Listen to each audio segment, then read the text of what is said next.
You're listening to Empyrion's podcast, Benefits and Beyond. This podcast is a collaborative production involving both artificial intelligence and human creators, blending machine-generated and human-curated content. All right, so let's dive into attracting and retaining top talent. It feels like the playbook's always changing, right?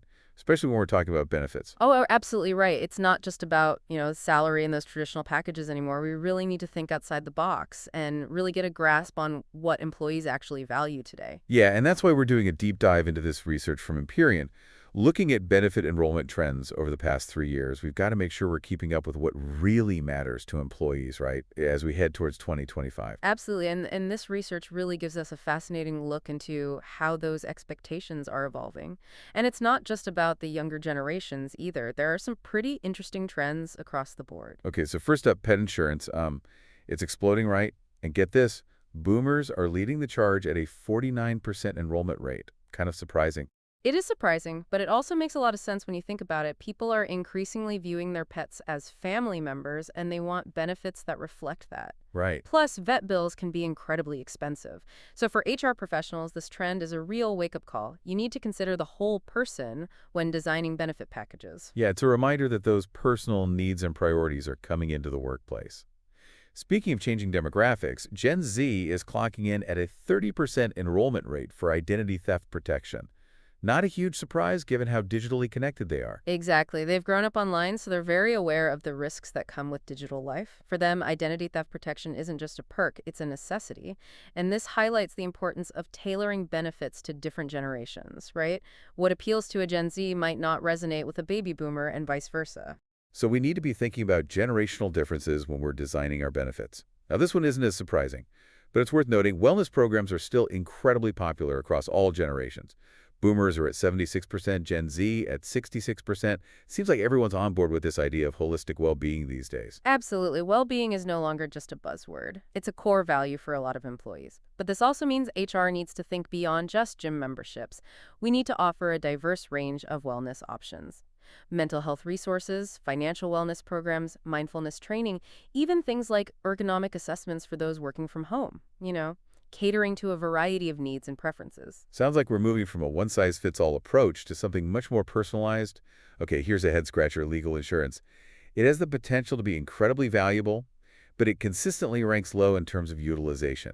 Why do you think that is? That's a great question. I think it comes down to communication. Are we really explaining the benefits of legal insurance to our employees? Maybe they just don't understand how it can be applied to real-life situations. Legal insurance can be valuable for everything from buying a home, drafting a will, dealing with identity theft. We need to connect those dots. That makes sense. It's not enough to just offer the benefit. We need to make sure employees understand how it can actually benefit them. Now, here's one that I think is really relevant for attracting and retaining younger talent: financial wellness programs. We're seeing a real surge in interest here. And for good reason, right? We can't ignore the economic realities facing younger generations: student loan debt, rising housing costs, inflation. These are real stressors that impact their lives and their work. Offering financial wellness programs that address these challenges shows that we understand their needs and we're committed to supporting them. Meeting them where they are, providing tools and resources that can actually make a difference. The source also points out something really interesting. Offering these non-traditional benefits can actually boost a company's brand and attractiveness to job seekers.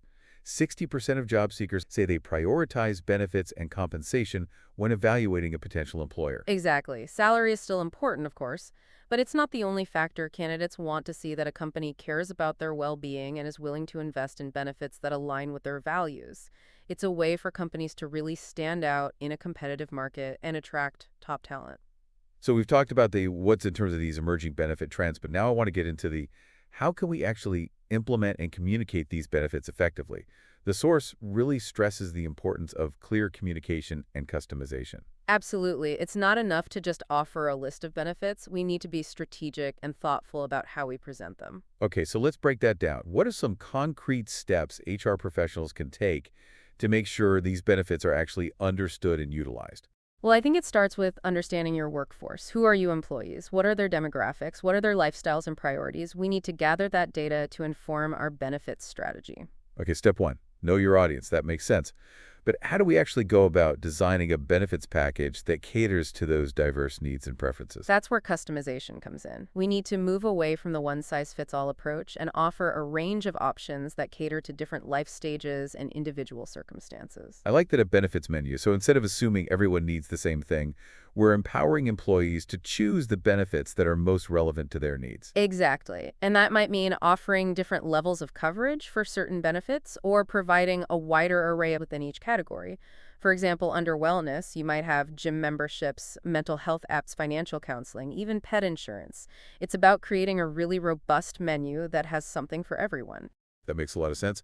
But even with the perfect benefits menu, how do we ensure employees actually understand and utilize these amazing perks? We were just talking about how legal insurance is often underutilized, even though it can be so valuable. Right, and that brings us back to communication. We can't just list these benefits in a handbook and expect employees to understand their value. We need to be much more proactive and engaging. So what does that look like in practice? Give us some examples. Well, think about creating targeted email campaigns that highlight specific benefits and how they address particular needs or life events. For example, you could send an email to new parents highlighting parental leave policies and childcare benefits.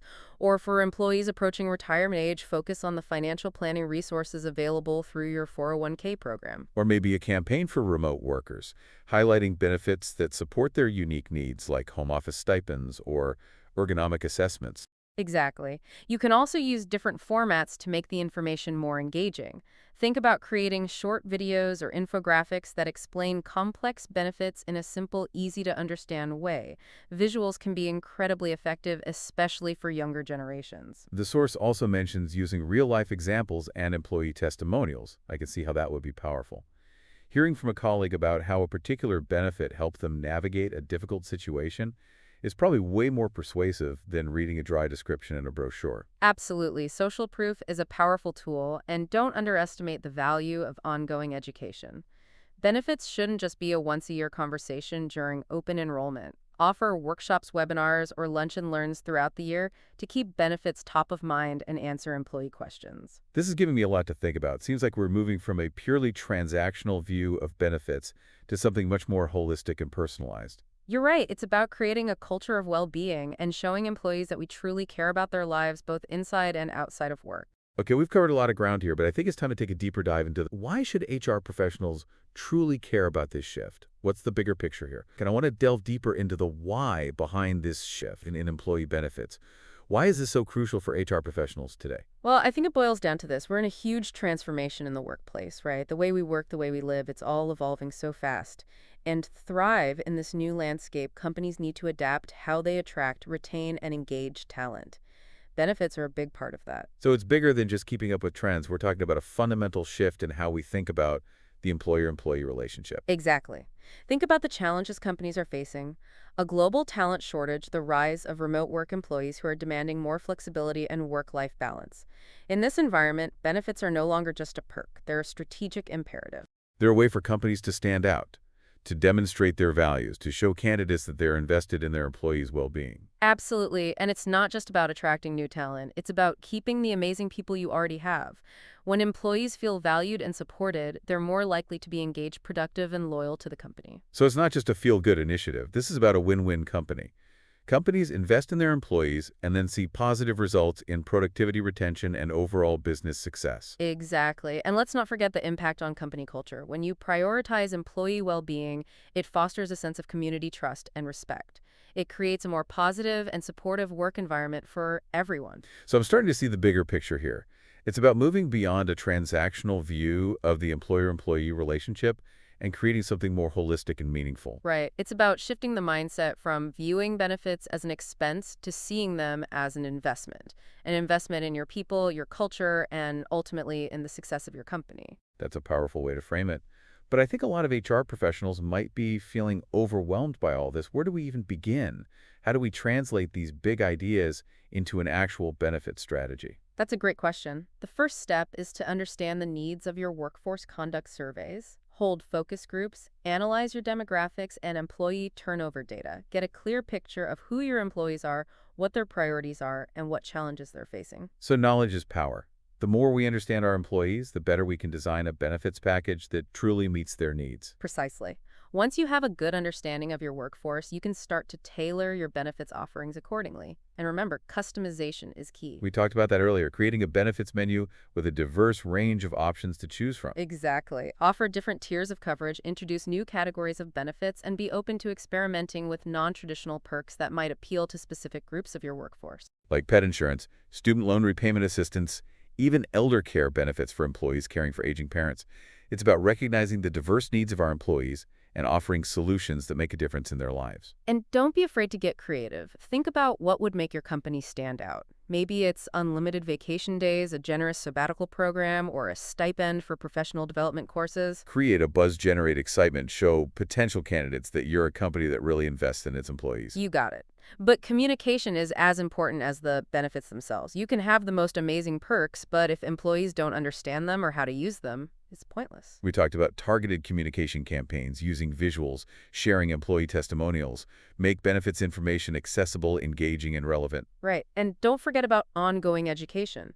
Benefits shouldn't just be a once-a-year conversation. Offer workshops, webinars, or lunch and learns to keep benefits top of mind and answer questions. It sounds like a continuous process, constantly evaluating benefits, gathering feedback, and making adjustments. Absolutely. The needs of your workforce will change over time, and your benefits strategy needs to change too. This is giving me so much to think about. It's clear that HR professionals need to be proactive, creative, and empathetic.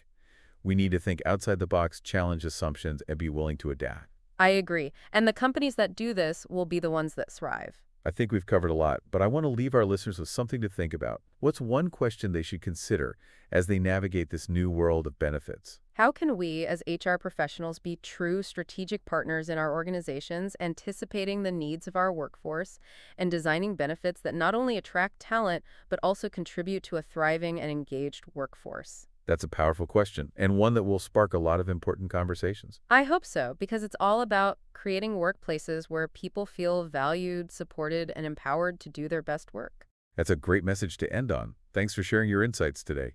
We'll be back after a short break to wrap up our deep dive into non-traditional benefits. Okay, we're back and ready to wrap up our deep dive into these non-traditional benefits. I feel like we've uncovered some good stuff. But before we go, I want to go back to the idea of benefits as a strategic investment, not just an expense. Yeah, that's such an important shift in mindset. For too long, benefits have been seen as just a cost of doing business, something you have to offer to stay competitive. We need to start thinking about them differently. Benefits can really be a powerful tool to drive business success, boost engagement, and create a magnetic company culture. So how do we make that case to leadership? How do we convince them that investing in these non-traditional benefits is worth it? Data, we need to show the ROI of these programs. Track things like retention, productivity, absenteeism, even healthcare costs. Show them how investing in well-being can actually save the company money in the long run. That makes sense. Numbers speak louder than words, especially when we're talking about budgets. But it's not just about the bottom line, right? It's about creating a workplace where people feel valued, supported, and motivated. Absolutely. And that's something that's harder to quantify, but so valuable. When employees feel like the company cares about them, they're more engaged, productive, and loyal. They're also more likely to recommend their workplace to others, which is great for your employer brand. It's a ripple effect. Investing in benefits creates this positive cycle that benefits everyone, employees, HR, the company as a whole. But I think the biggest challenge is keeping up with the pace of change. The needs and expectations of the workforce are constantly evolving. How do we stay ahead? Continuous learning and adaptation. You need to be reading industry stuff, going to conferences, talking to other HR professionals, and experimenting. Don't be afraid to try new things. Be innovative. Right. Think outside the box and challenge the status quo. Even anticipate needs before they come up.